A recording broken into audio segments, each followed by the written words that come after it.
综艺大哥大张飞已连续6年为鸿海集团尾牙指定主持人，今年也没缺席，以500万价码接下后天2月2日的主持工作。同时也是鸿海股东的张飞表示，主持鸿海尾牙对我来说也是双重意义。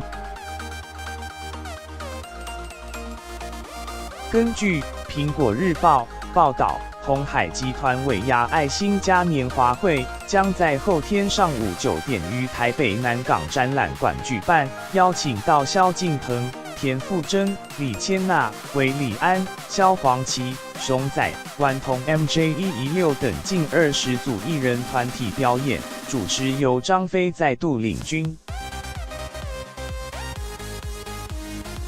据了解，今年是张飞第7次为鸿海主持尾牙活动，酬劳维持去年的500万元。张飞表示，今年价码不增不减，我很满意。而以往鸿海尾牙节目内容多、时间长，主持起来并不轻松。对此，张飞回应，鸿海尾牙是业界指标性尾牙，郭董很念旧，相信我主持的质感和功力，主持这场尾牙对我是一种肯定。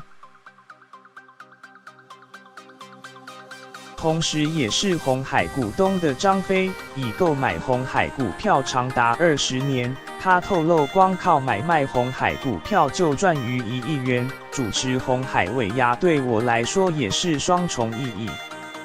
被问到今年农历过年怎么过，张飞表示，按惯例会在台湾与2个儿子、2个孙子和2个孙女围炉。他预估会发出50万元红包，另外姐姐横竖法师也会一起围炉。至于弟弟费玉清，张飞则说费玉清最近忙演唱会和中国春晚节目，不知道会不会和我们吃年夜饭，等他通知。实习编辑斜线林宇璇。